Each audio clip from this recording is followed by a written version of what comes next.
complementar a lo que ya nos ha dicho nuestra compañera Andrea? Buen día, doctor, ¿puedo participar? Claro, Dana, adelante. Sobre Crisis, pues nos habló de una de sus obras, de la ley que tenía de la recta razón, el gran teatro de la vida, la costumbre, y también hemos hablado si no me equivoco, más adelante del círculo de Cipión, Cipión, algo así estamos hablando en la clase. Mm.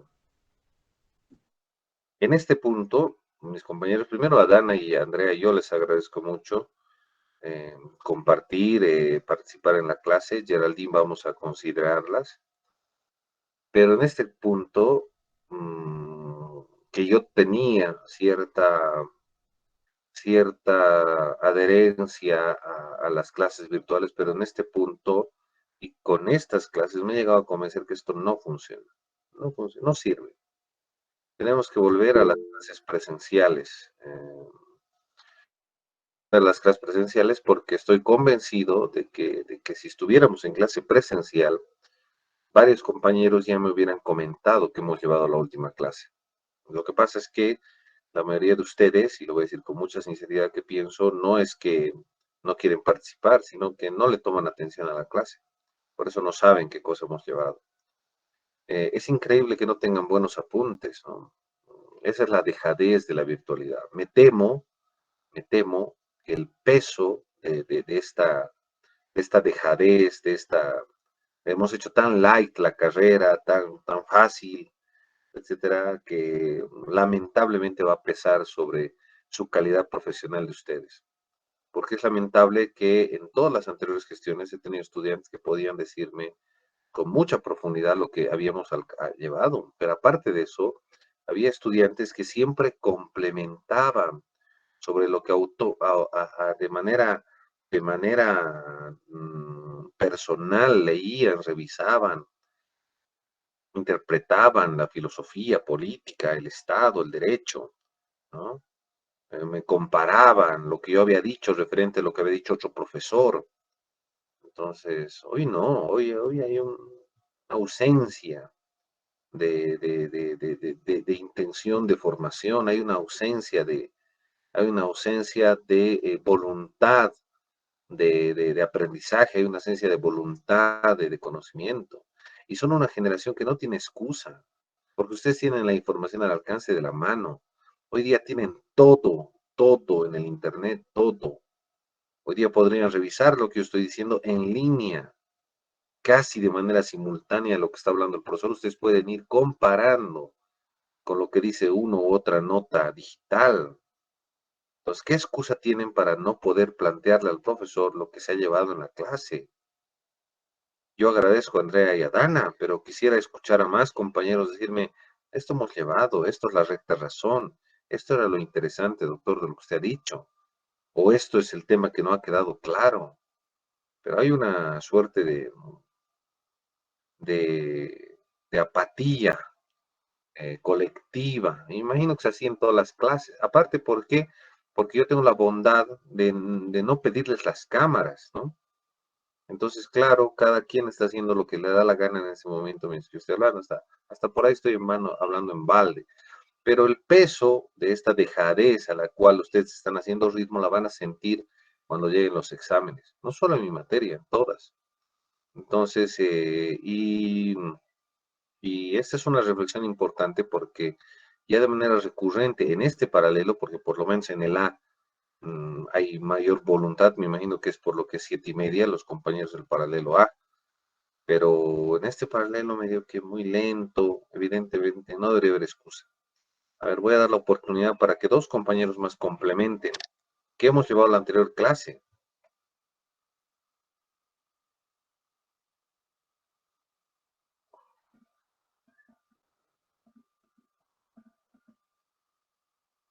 Doctor, buen día. Sobre la cuarta escuela filosófica, la estoica, sobre el camino del sabio y cómo nace esta palabra de lo que se refiere a los cínicos, de cómo el camino del sabio para ellos era dejarlo todo, no creer en nada, que a lo vez, no me acuerdo el nombre de los discípulos, que el discípulo de, ¿cómo se llama? Epicuro, tomó esta enseñanza de él y la transformó en que si dejamos algo, que sea por algo bueno. a lo que recuerdo. No era Epicuro, Enrique, era Crates, ¿no? Epicuro es otra Sí, sí, sí, sí, escuela, ¿no? No, no, gracias, Enrique, por intentarlo, lo valoro, lo valoro. Ah, doctor. Doctor, A ver, Andrea y después Alessandro. Ok. En la cuarta escuela hablamos de Diógenes, si no me equivoco, que planteaba la filosofía de la renuncia, que eso se debe a que se debe renunciar a aquello que acta hacia lo banal y que la vida del sabio en sí es la vida de la renuncia y que deberíamos vivir sin que se le opine a otra persona. También dijo que, bueno, según Sabine, era la primera forma de la filosofía del proletariado, que eso lo recalcó en la clase y que para entrar a la cínica, a la escuela cínica, se debía renunciar a hacer lo que quieres cuando quieras. Ya, a ver, Alessandro. Buen día, doctor. No sé si se escucha bien. Sí, adelante. Bueno, hemos empezado hablando de Epicuro, ¿no? Y eh, él decía que había una era innecesario construir la polis, ¿no? Es decir, han empezado a aparecer filósofos que han empezado a contradecir a Aristóteles y a los primeros filósofos, a los grandes filósofos griegos, ¿no? Eh, a los tres que eran Aristóteles, Sócrates y Platón, ¿no? Han empezado a aparecer con pensamientos que eran ya de tipo cínico, ¿no? Es decir, decían, ¿no? ¿De qué sirve una polis, de que exista la polis, ¿no? Es decir, es algo vano, es algo innecesario, ¿no? Entonces, los cínicos y los estoicos, ¿no? Han aparecido, y primeramente los cínicos que eran un pretipo, ¿no? De una prefigura estoica, ¿no? Ya que no tenían ideales, ¿no? Como se podría decir, como el camino del santo, ¿no? O el que caminaba en pos del Estado, ¿no? Por un Estado ideal, sino simplemente eran personas que habían renunciado a los placeres, dice, ¿no? Por ejemplo, Diógenes, o el filósofo, ¿no? Proletario, ¿no? Que decíamos que come lo que tiene que comer, ¿no? O tenía relaciones con quien tenía que tener a la luz del día, ¿no? Entonces eran errantes, ¿no? Se nos dice. Eh, y lo más viril, digamos, que se ha rescatado en la escuela cínica era que se decía, ¿no? Que no había diferencia entre esclavos y libres, ¿no? Lo único que saca a los hombres humanos, ¿no? De esa igualdad, ¿no? Esclavos y libres, ricos y pobres, ¿no? Es renunciar de las instituciones, decía, ¿no? Decía, estaban cansados de la polis de alguna u otra forma, ¿no? Entonces, ¿puedo seguir hablando, doctor, o es mucho? No, adelante, Alessandro, adelante. Ah, ya. Entonces, podemos ver que ya había gente que odiaba al Estado, ¿no? Ya había gente que odiaba al Estado en ese tiempo y se sublevaba, ¿no? En contra de una polis, ¿no? Es decir, iban en pos de la realización individual, ¿no? Entonces, Epicuro pensaba, ¿no? En la realización individual y ya vemos, por ejemplo, también datos históricos como ya estaba cayendo las ideas de Aristóteles, ¿no? Porque se decía que la gente ya no pensaba como se pensaba en Grecia y se decía que la ciudadanía era algo, eh, o sea, la ciudadanía ha pasado a un segundo plano con los cínicos y con los estoicos porque ya se coleccionaba incluso la ciudadanía, ya que la polis había sido sometida por los Antígonas, ¿no? Y muere, se nos dice Aristóteles, ¿no? Por ser pro-macedónico, ¿no? Entonces, estas ideas, ¿no? De la polis van cayendo de la mano de los cínicos y de los estoicos, ¿no? Entonces aparece un hombre que se llama, ¿no? Zenón de Sición, ¿no? Que era un semita de Judea. Se nos dice que discrepaba de sus maestros Crates, ¿no? Y él renuncia a este camino, ¿no? De la sabiduría para tener una realización superior, ¿no? Algo supremo, ¿no? Aquí ya se ve que estamos yendo en pos de una realización individual, ¿no? Y aparece el ideal del santo por Crisipo. Y la realización o el ideal del hombre de acción, ¿no? El ideal del santo a mí se me aparece mucho, ¿no? Como personajes que tienen divina providencia, ¿no? Como Jesús, Mahoma, ¿no? Ellos hablan sobre un ideal, ¿no? Una divina providencia, ¿no? O incluso podría decir hasta Hitler, porque Hitler, si vemos, él se comparaba con Juan Bautista y decía, allanen el camino, decía, para el reino, ¿no? Que él iba a traer en el Tercer Reich, ¿no? Entonces, había un ideal, ¿no? De una providencia, o incluso que podían tomar los monarcas, ¿no? Carlos I en la segunda eh, guerra civil inglesa, ¿no? Por ejemplo, los reyes, los monarcas, y también había un camino del hombre de acción, ¿no? Que era renuncia por todo por el Estado, ¿no?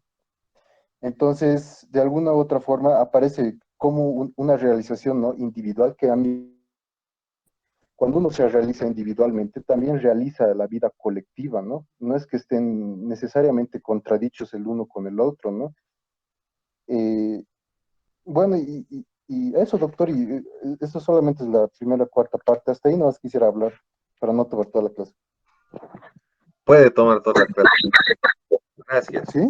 Gracias. Gracias, Alejandro.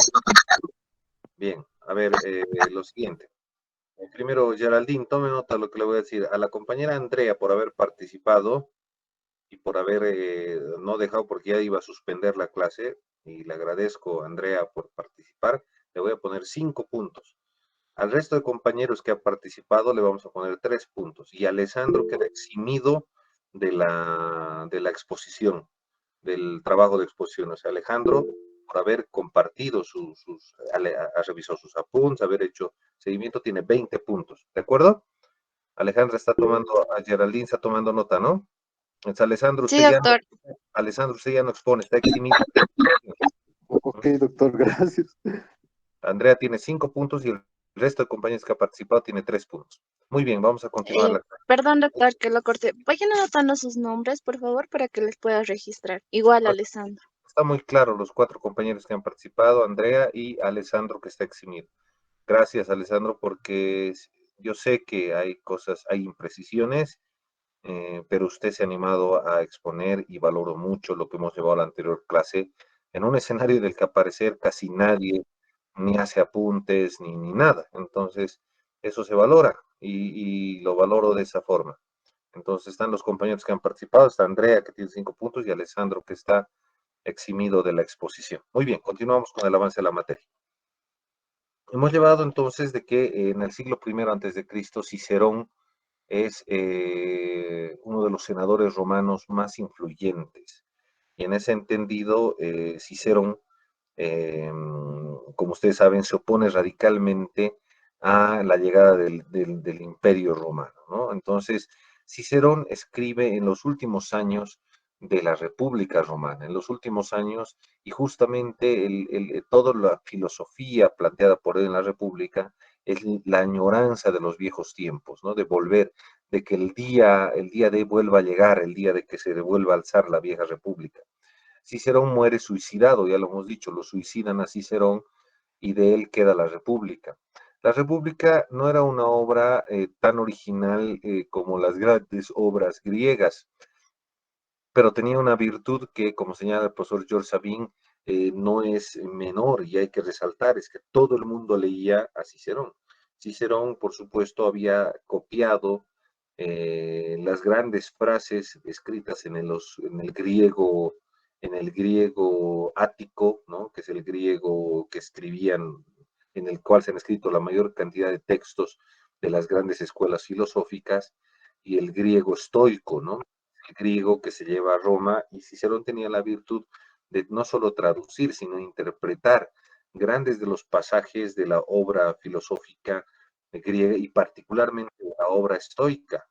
Valga decir que muchas de las ideas que inicialmente se introdujeron por Crisipo de Solos o Panecio de Rodas, es Cicerón el que va a llevar sus ideas con una interpretación precisa a la República. Entonces, su obra no es tan original ni creativa, pero sí tiene la capacidad de haber puesto en un lenguaje entendible, de tal manera que no existe texto en lo posterior de las futuras generaciones que no hubieran leído a Cicerón. Cicerón está absolutamente en todas las obras mencionadas en lo posterior.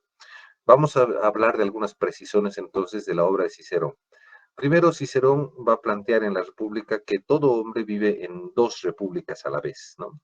Ya la vieja idea de Crisipo de que existe una ciudad universal donde todos los hombres cohabitan, donde todos los hombres viven, y la idea de que también a la vez existe una ciudad local, ¿no? De la cual es heredera de la costumbre, ¿no?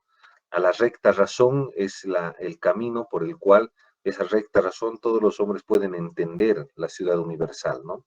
La ciudad universal, esa ciudad universal que es finalmente que viene del orden natural de las cosas. Entonces Cicerón, recuperando las ideas de Crisipo, dice que todo hombre pertenece a dos repúblicas, ¿no? Una república universal, ¿no? Y una república local, ¿no? O sea, todo hombre vive a la vez en dos repúblicas y pertenece también, tiene ambas ciudadanías, ¿no? La ciudadanía universal y tiene una ciudadanía local. La ciudadanía no local que es jurídica y la ciudadanía universal que es natural. Valga decir, uno pertenece al mundo de los hombres por adhesión natural, por el solo hecho de ser hombre, ¿no? Pertenece al derecho natural. En cambio, a lo local pertenece por el nacimiento, que es una condición jurídica. Muy bien. Para Cicerón, y esta parte es fundamental, por eso he resaltado la obra del profesor Sabin, dice que existe tres consecuencias, ¿no? Tres consecuencias, y anoten, tres consecuencias para lo que se debe considerar un gobierno justo desde la filosofía estoica. La primera, ¿no? La primera de ellas es cómo el Estado y sus derechos son un bien común del pueblo. Valga decir que su autoridad surge del poder colectivo del pueblo. Esta es la primera regla, la primera ley del gobierno justo, ¿no? Valga decir que la autoridad surge del poder colectivo del pueblo, es decir, que todo poder político local surge del gobierno, del poder colectivo del pueblo. Y esto quiere decir que en Cicerón ya vamos a encontrar la base, escuchen bien esto, la base de lo que más tarde Gallo, que vamos a comparar aquí con Gallo, el jurisconsulto Gallo en el siglo I, o sea, unos años después de Cicerón, va a llegar a decir, basado en su primera ley de Cicerón, de que todo gobierno, ¿no? Todo gobierno o surge del poder colectivo del pueblo, y dice Gallo, va a especificar de estas maneras. Dice que esta primera ley de Cicerón ha dado lugar a entender que existe el gobierno o puede surgir el gobierno por decisión de una asamblea que se llama leyes, por voto de alguna parte autorizada del pueblo, lo que, lo que Gallo denomina concilia plebis o plebiscita, por decreto del Senado, Senatus consulta, por decreto del emperador, constituciones, o por edicto de un magistrado autorizado para emitirlo, es decir, dotado de imperium. Entonces, en cada una de estas formas, la ley es la plebiscita, las constituciones, el imperium, en cada una de estas formas existe una forma que legitima la voluntad colectiva del pueblo. Entonces, esa es la primera ley en la República para el gobierno de Cicerón. Cicerón también apunta de que un pueblo es una organización autónoma que tiene necesariamente los poderes requeridos para conservarse y continuar su existencia, a lo que llama salus populi suprema lex est. Repito, y está en la página 141 del texto de Sabin. Salus populi suprema lex est. ¿Y esto qué quiere decir? Cuando ustedes escuchen en todos los filósofos posteriores referir a la frase de Cicerón que dice salus populi suprema lex est, y utilizada por todos los jurisconsultos romanos después del primero, no quiere decir otra cosa que sino que la autoridad surge del poder colectivo del pueblo. Es aún así, incluso los césares han intentado justificar la salus populi suprema lex est, ¿no?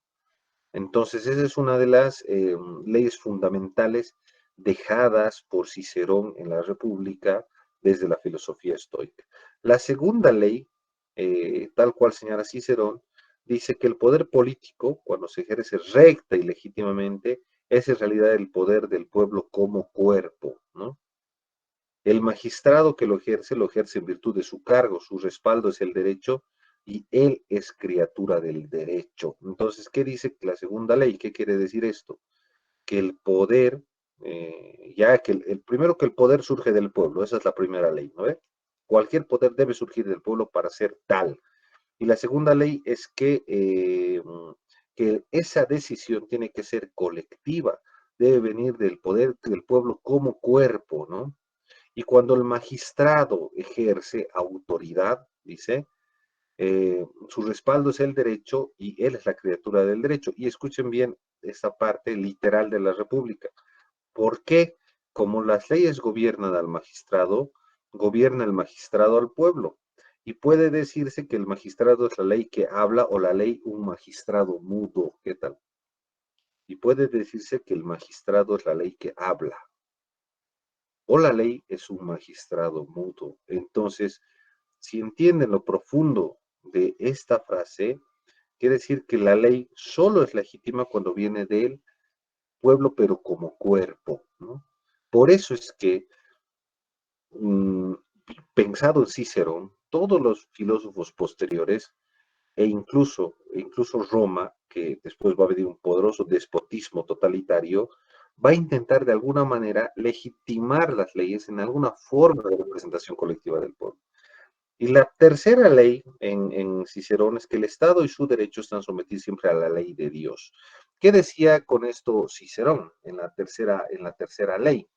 Decía que en esta república universal, la primera república, se gobierna o todos son iguales en función de Dios, ¿no?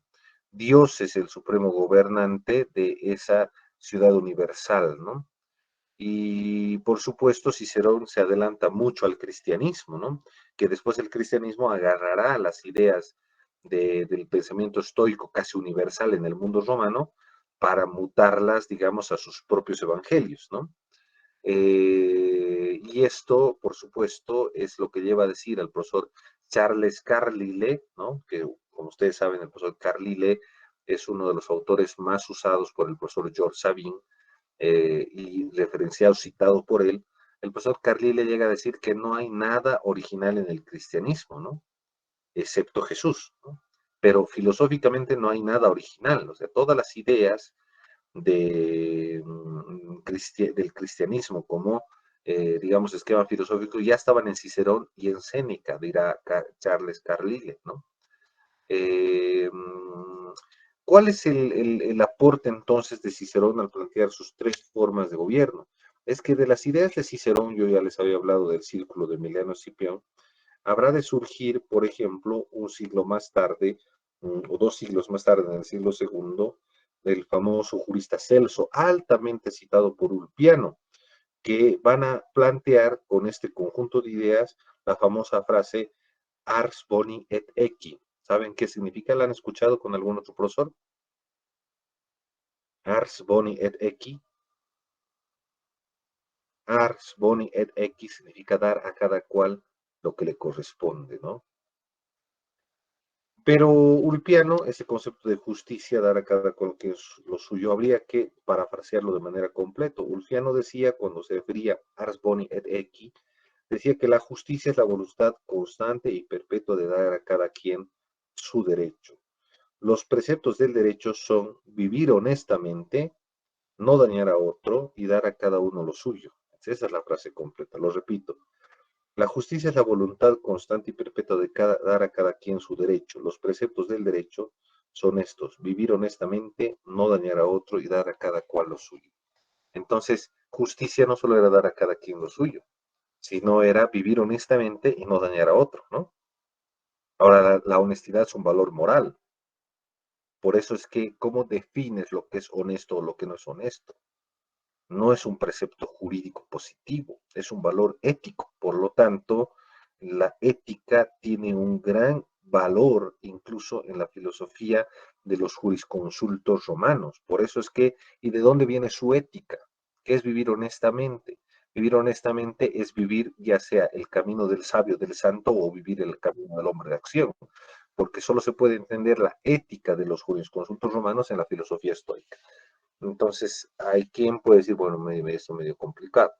En realidad, Cicerón, al ser uno de los filósofos estoicos, va a plantear entonces de que el camino del sabio, para seguir en ese guión nuestro, es el camino de encontrar en el Estado, en la política, en el gobierno, la más alta realización de la virtud, ¿no?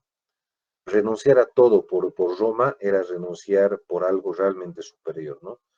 Había dejar todo por la madre Roma. Entonces, ese es el camino de la sabiduría del sabio. Todo tiene sentido cuando se lo hace por Roma, ¿no? Por la patria. Estas ideas en la filosofía estoica, sin embargo, van a encontrar su parangón, van a encontrar su similar en otro gran filósofo estoico, pero que va a plantear una bifurcación. ¿Qué quiere decir? Que hasta ahora los estoicos han venido, digamos, un camino relativamente lineal, pero sin desmerecer, sin contradecir, porque había grandes críticos que ya no los estoy tomando en cuenta por el tiempo, como por ejemplo el escéptico Carneadas, ¿no? Que van a leer en el libro de Sabine. Carneadas, que hace una crítica demoledora a toda la filosofía estoica ya en los tiempos de Crisipo, ¿no? Pero independientemente de sus críticos, ya en ese tiempo, la filosofía estoica ha seguido un camino, valga decir, desde Zenón de Sición, ¿no? Crisipo de Solos, Panecio de Rodas, ¿no? Hasta Cicerón, ¿no? Entre los más destacados. De Cicerón, el círculo de Emiliano Escipión, de donde van a venir Celso, ¿no? Justiniano, Ulpiano, ¿no? Gallo, los grandes jurisconsultos. Pero la filosofía estoica va a tener una escisión, ¿no? Va a tener una escisión. Y la escisión la va a hacer sin desconocer toda la matriz, digamos, toda la parte robusta de su filosofía, el famoso filósofo Lucio Séneca, ¿no? Lucio Séneca, a diferencia de Cicerón, Séneca va a plantear una filosofía estoica de renuncia, pero a diferencia del camino virtuoso que Cicerón había planteado del hombre de acción, del hombre que deja todo por la política, porque la política sigue siendo, ¿no? El único camino para encontrar, digamos, el arte del buen gobierno basado en el arte exacto, o sea, esa idea griega de la polis. Y Séneca va a plantear una discrepancia fundamental con todos los filósofos de la línea de Cicerón, y que va a hacer que la renuncia tiene sentido, pero la vida más virtuosa de los hombres no es dedicarse a la vida del Estado, ni pelear por Roma, ni pelear por el poder público, el poder político, sino que la vida del camino del sabio es dejarlo todo por ayudar a qué, a la humanidad. Entonces el concepto de humanidad aparece en Séneca. Séneca empieza a hablar de lo que es la humanidad, la condición de los seres humanos por ser humanos. Entonces, Séneca plantea de que en realidad en esta, o sea, ¿por qué es estoico? Porque sigue creyendo que existen dos ciudades, la ciudad universal dirigida por Dios, a la que se entiende por la recta razón, el derecho natural, y está la ciudad local, ¿no? La costumbre, el jus civili, ¿no? El otro es el jus gentium, en eso sigue siendo Séneca totalmente estoico. Pero lo que dice es que el camino del sabio, de la virtuosidad, no siempre se alcanzan buscando, digamos, la supremacía del Estado, la política. De hecho, Séneca comienza con una crítica demoledora a todos los estados, pero también tiene que ver con el momento en el que está viviendo Séneca. Si bien Cicerón escribe en la última parte de la República, Séneca está escribiendo ya en un momento en que se ha consolidado el imperio, en el siglo I, ¿no? Y por supuesto para Séneca, a diferencia de Cicerón, que todavía espera el gran día, ¿no? Cicerón sigue esperando el gran día en que volverá la edad de oro de la República. En cambio, Séneca ya la ha descartado, ¿no? Séneca cree que ya no hay vuelta atrás. Séneca cree que ya el imperio ha llegado y para quedarse, ¿no? El imperio romano, por supuesto, llegó para quedarse, y lo único que se puede hacer es resignarse. De hecho, la propia condición del poder envilece a los hombres, dice Séneca, ¿no? envilece, no conoce, puede ser que lleguen hombres virtuosos a ocupar altos cargos del imperio, del propio emperador, pero el poder por sí mismo envilece, por lo tanto, no es el camino del sabio. Es mejor renunciar por apoyar a la humanidad, o sea, no es la renuncia del nihilista, renunciar como un cínico, ni tampoco es la renuncia de Cicerón por el Estado, sino es la renuncia por la humanidad. Entonces es algo más profundo que los otros. Renunciar por aportar, digamos, la vida a la humanidad. O sea, el sabio es aquel que renuncia y desde donde está aporta, como un profesor, como un filósofo, ¿no? Como un médico, ¿no? Como un literato, ¿no? Como un historiador, va aportando con su sabiduría, orientando a los hombres y las mujeres, por supuesto, en el camino del bien. Y lo puede hacer sin necesidad de ocupar de ningún cargo público en el Estado.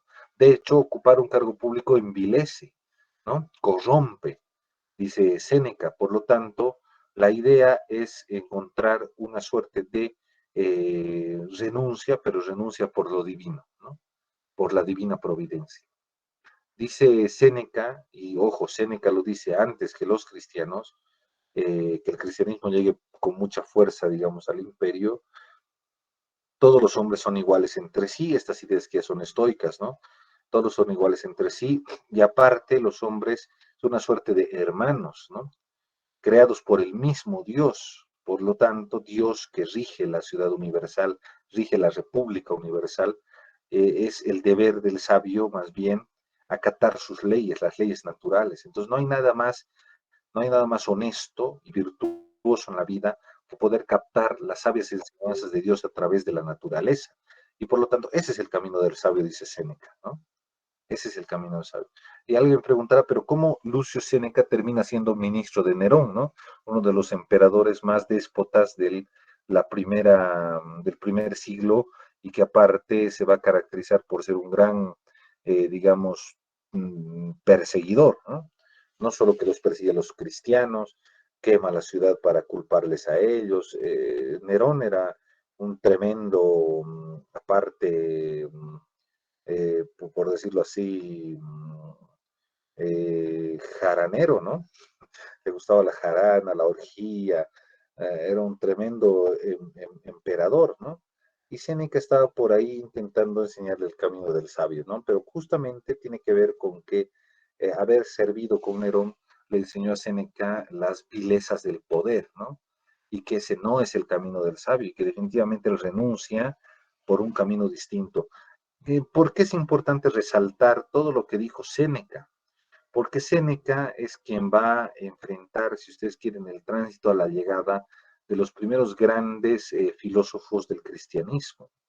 Los primeros grandes filósofos del cristianismo que, como ustedes saben, han estudiado y saben perfectamente la filosofía estoica. En el siglo IV va a llegar el primer gran padre de la iglesia.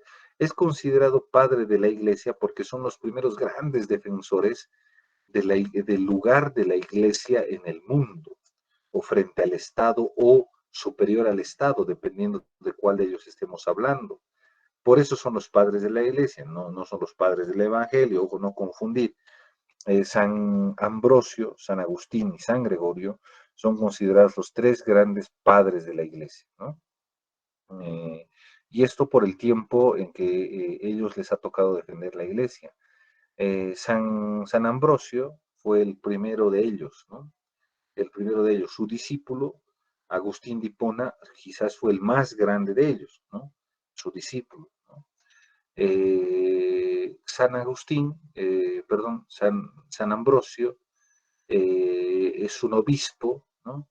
Eh, que tiene cierto poder en Milán, y que va a plantear el problema de la jurisdicción de las potestades eclesiásticas. Como ustedes saben, con el emperador Constantino, ya Roma había adquirido al cristianismo y a la Iglesia Católica como la religión oficial, ¿no? Ustedes saben que la madre del emperador Constantino era cristiana, ¿no? Incluso se cree que ella fue una de las primeras en ir a intentar recuperar la Vera Cruz, ¿no? Si ustedes leen toda la literatura de David Camus, ¿no? Hermosa literatura, por supuesto, novela, ¿no? Es la literatura de novela, pero que tiene ciertos datos históricos reales, o sea, es la novela histórica, ¿no?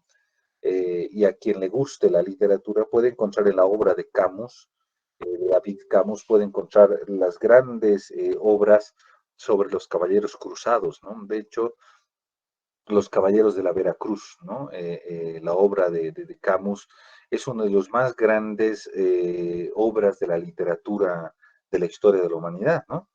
Del caballero Morgenes. ¿Alguien lo conoce? ¿Alguien aquí algo de literatura? ¿Nadie a Camus? Nadie a Camus, ya.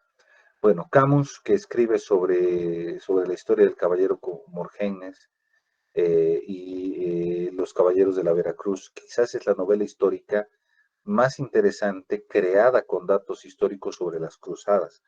Es alucinante, ¿no? Leer a Camus, uno se apasiona, ¿no? Como no te apasionas con ninguna serie, te apasiona Camus.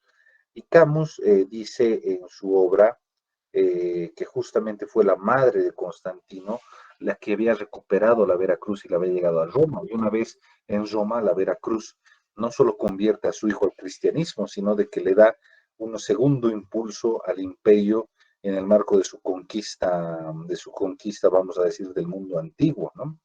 Bueno, independientemente de que hagamos un paso, ¿no? Por la literatura, ¿no? David Camus, recuerden, ¿no?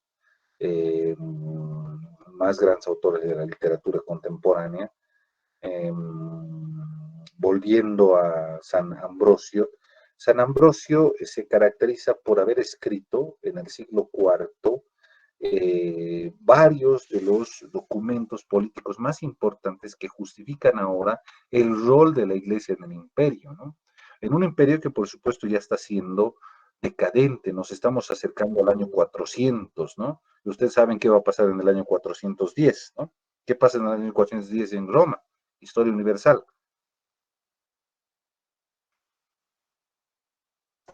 Nadie, ni literatura ni historia, mis compañeros, tienen que revisarse hoy. Bueno,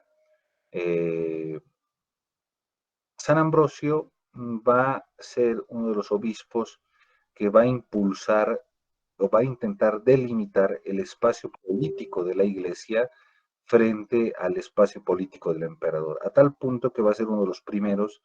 La iglesia que se encontraba ahí reconocida pero relativamente marginada era todavía una suerte de imposición en todas sus facultades de aquellas concesiones que les podían hacer los emperadores desde Roma.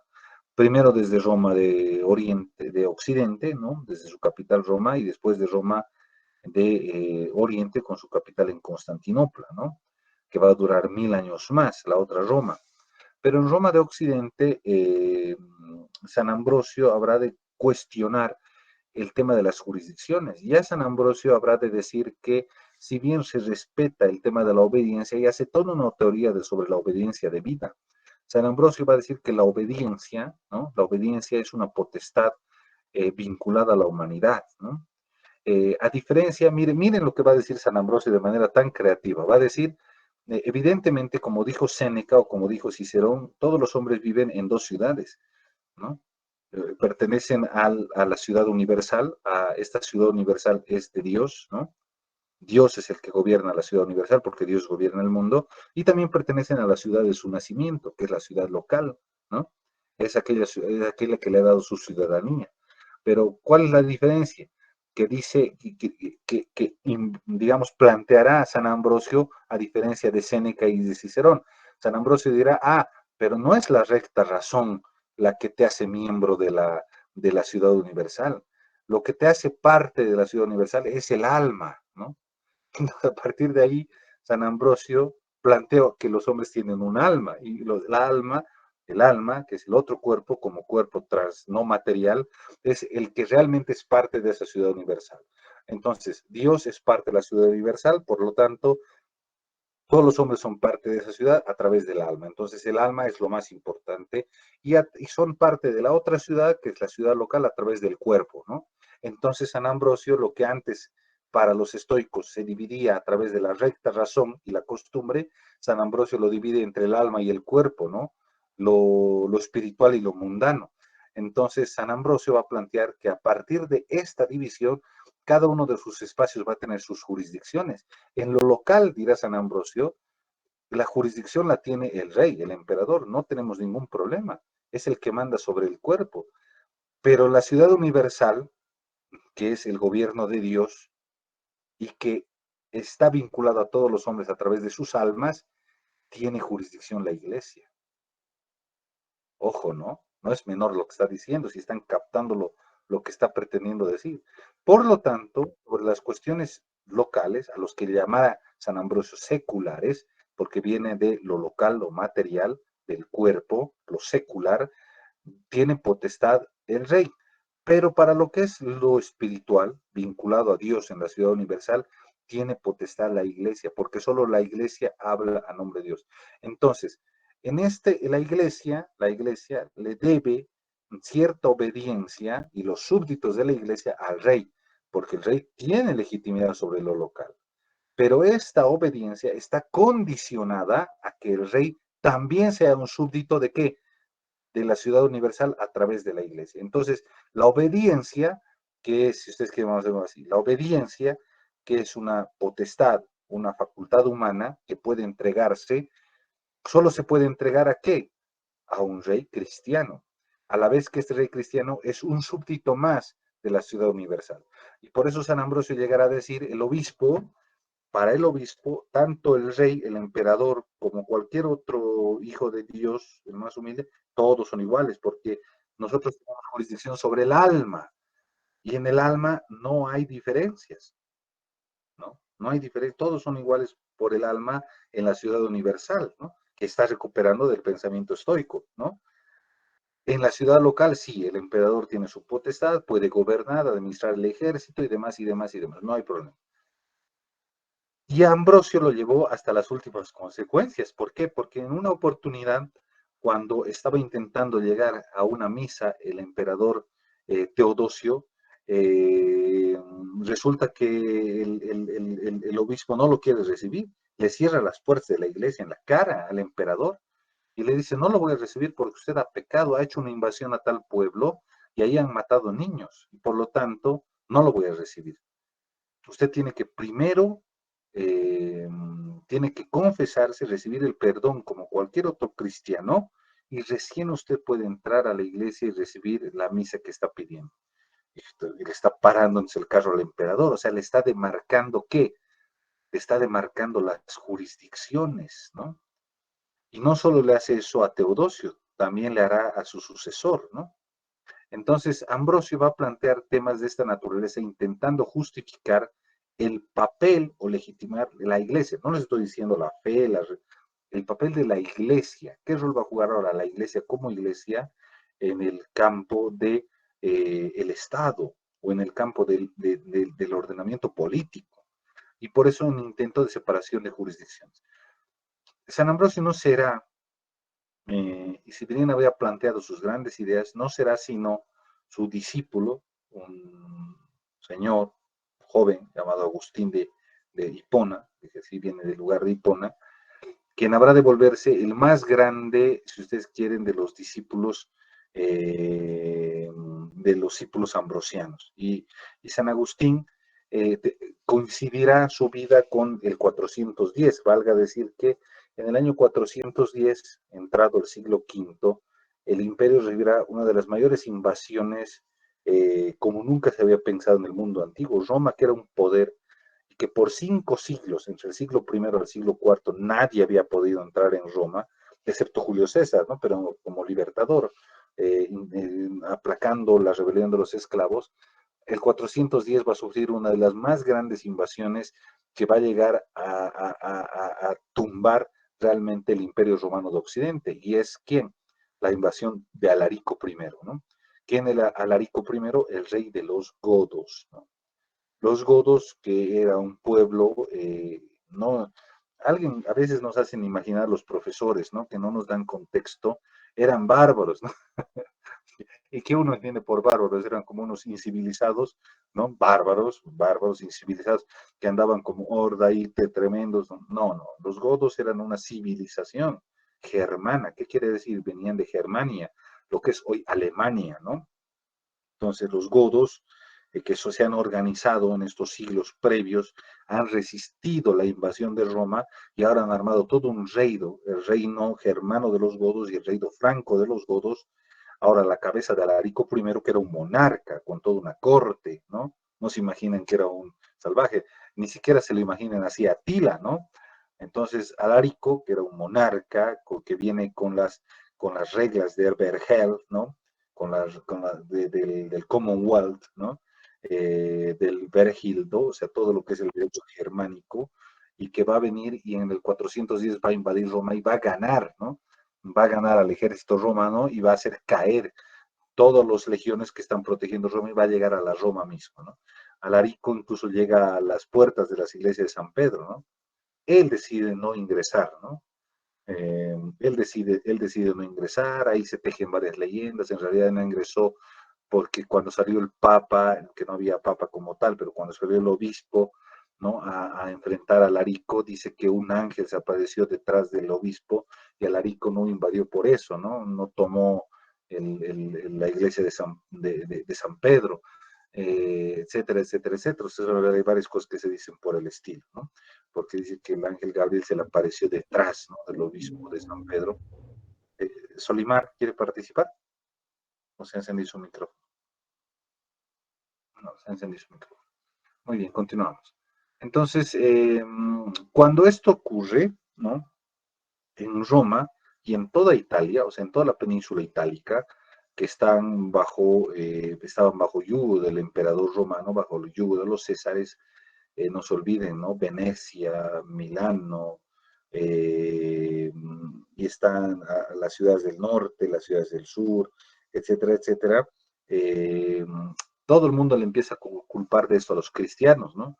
Los cristianos que les empiezan a echar la culpa. Y ahí viene San Agustín, ¿no? En una especie de defensa del cristianismo después de la caída de Roma de Occidente y después de la invasión de Alarico. Y San Agustín va a ser quizás el más grande en términos de igual de su obra que va a perdurar en el tiempo, de los padres de la iglesia, porque va a escribir una obra a la cual se llama Ciudad de Dios, ¿no? O Ciudad de Deus, ¿no? Y en la Ciudad de Deus, lo que hace Agustín de Hipona es primero intentar tejer toda una teoría sobre, miren esto, basada en el estoicismo, ¿no? Basada en lo que había dicho San Ambrosio, pero ahora le va a dar una sistemática filosófica histórica. San Agustín va a llegar a plantear de que en realidad existe en todas las historias, en todas las épocas de la humanidad, siempre ha existido una pugna entre el bien y el mal, ¿no? San Agustín es el primero en hablar de Satán, ¿no? O sea, como tal, no solamente que no solamente por el libro del Apocalipsis, ¿no? Sino es el primero en darle una explicación, cómo se manifiesta. San Agustín dice que después de los ángeles caídos, ¿no? Que han caído y que han creado los reinos de Asiria y Sumeria, ¿no? Ha estado en una constante tensión entonces, una suerte de ciudad, que es la ciudad de Dios, donde los hombres y las mujeres consagrados coexisten y cohabitan entremezclados con aquellos que no pertenecen a esa ciudad y que pertenecen a la ciudad de Satán, por decirlo así, ¿no? En cada ciudad siempre hay una pugna entre las dos ciudades, la terrenal y la espiritual, ¿no? La terrenal y la espiritual. Siempre hay una pugna entre la ciudad de Dios y la ciudad, digamos, corrompida, la ciudad de Satán. La ciudad de Satán tiene por naturaleza aquella ciudad en la cual los hombres se apegan por sus instintos, por sus bajas pasiones, por sus perversiones, de las cuales hablaba Epicuro, ¿no? Que en la naturaleza humana, digamos, los hombres pueden hacer la más grande de las perversiones y intentar no recibir ninguna, ¿no? Conviven entonces con el pecado, pero no solo conviven con el pecado, conviven con la idolatría, y aparte de convivir con la idolatría, conviven por lo tanto con la corrupción general, ¿no? Esta ciudad generalmente cuando triunfa, esta parte de la ciudad pagana, terrenal, es cuando por lo general viene el castigo divino, ¿no? En los pueblos de la antigüedad vino el diluvio, vinieron las plagas, vinieron todo, y por lo tanto, todo aquel pueblo, por decirlo así, que se ha dejado ganar por lo terrenal, por las ciudades de Satán, tiene por un hecho natural a sufrir una caída, ¿no?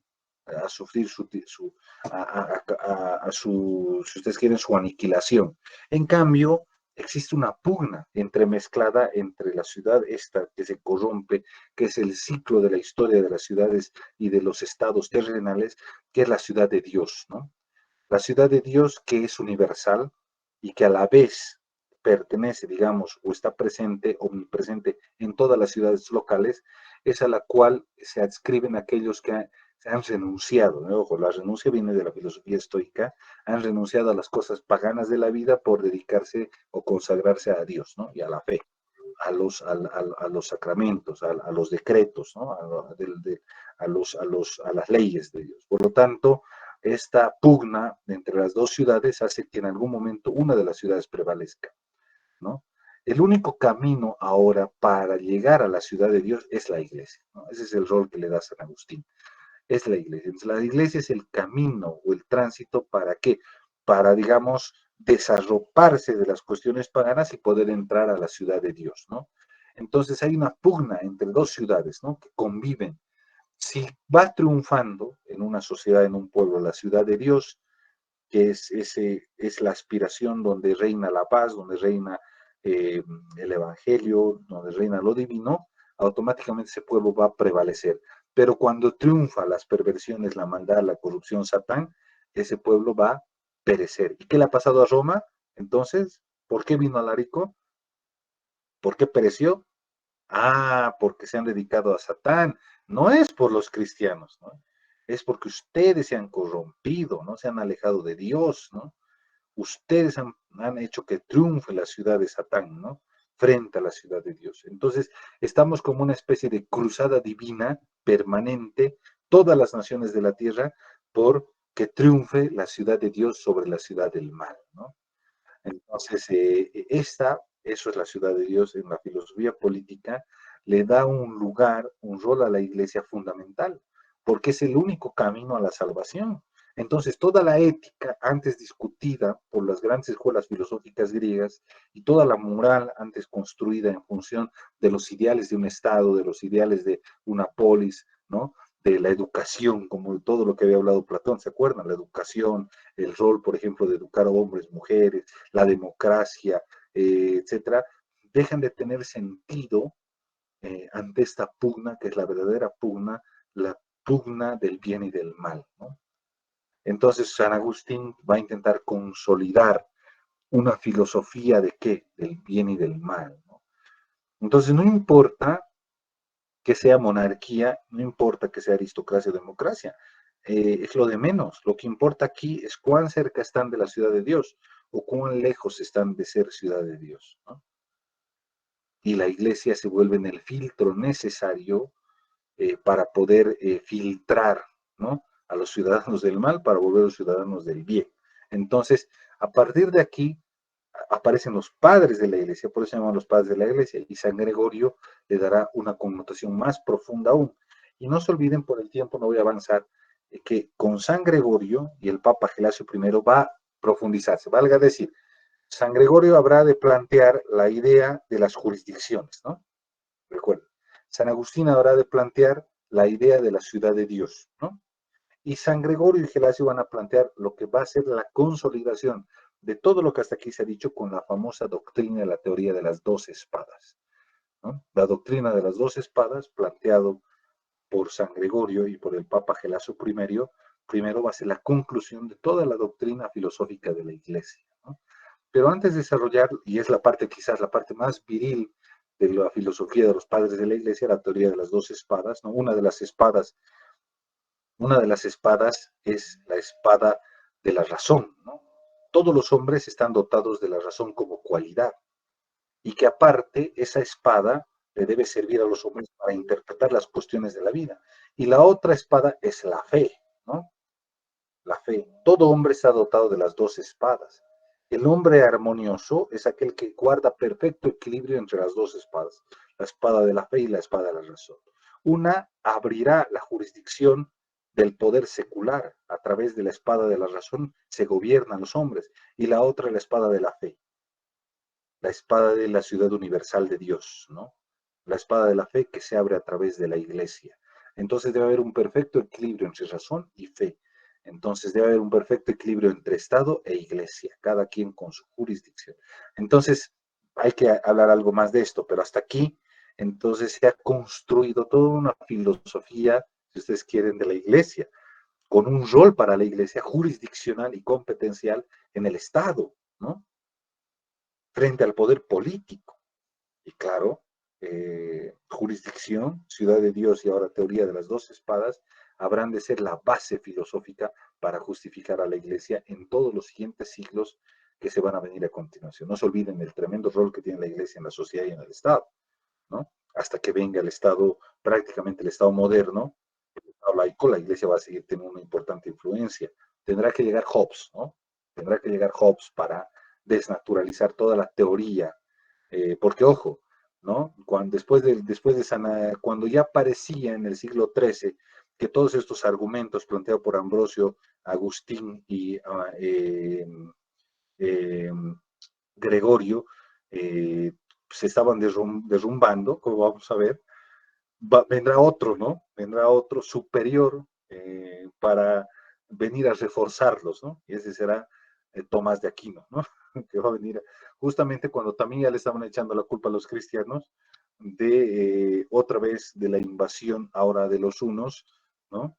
Al mundo occidental, ahora viene Aquino para defender, Tomás de Aquino para defender la posición de la iglesia. Muy bien. No quiero adelantarme hasta el siglo XII, XIII todavía, estamos en el siglo IV, V. La siguiente clase todavía tengo algunas cosas que decir sobre la teoría, la doctrina gelesiana o la doctrina de las dos espadas, pero hasta aquí. ¿Qué les parece, compañeros y compañeras?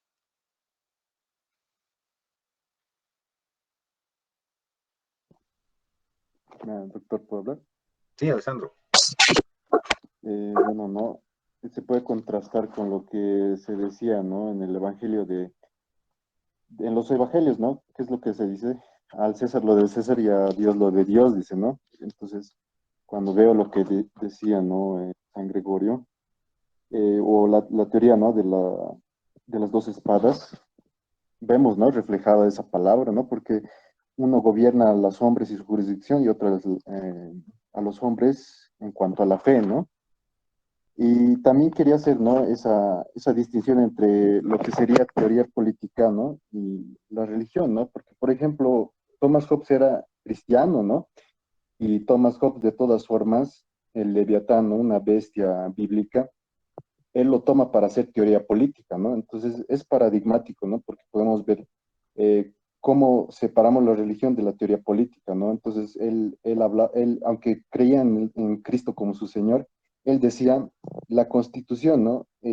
Por ejemplo, la Constitución significa es lo que es, y el Dios hebreo, ¿no? El Dios cristiano es yo soy el que soy, ¿no? Ese es su nombre, ¿no? Entonces él ha delegado a la Constitución, ¿no? El único ser, ¿no? Es lo que es, ¿no? Entonces, de alguna u otra forma, como decía, ¿no?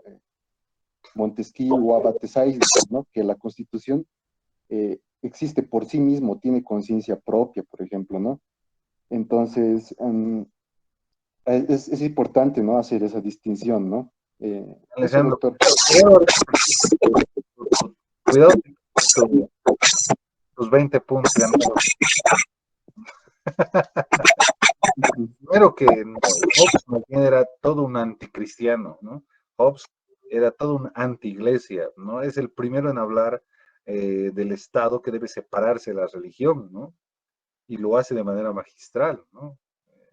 Ojo, ¿no? Entonces, ojo con eso. Hobbes será el primero en defender la monarquía absoluta como un patrón exclusivamente de poder laico, que debe divorciarse de las cuestiones religiosas, ¿no? y debe respetar que cada ciudadano crea en lo que quiera creer. Es Hobbes, ¿no? O sea, Alessandro. No, no, no. O Ahora, sea, decía que él creía, ¿no? Pero de todas formas él decía que el Estado tiene que subsistir por sí mismo, ¿no?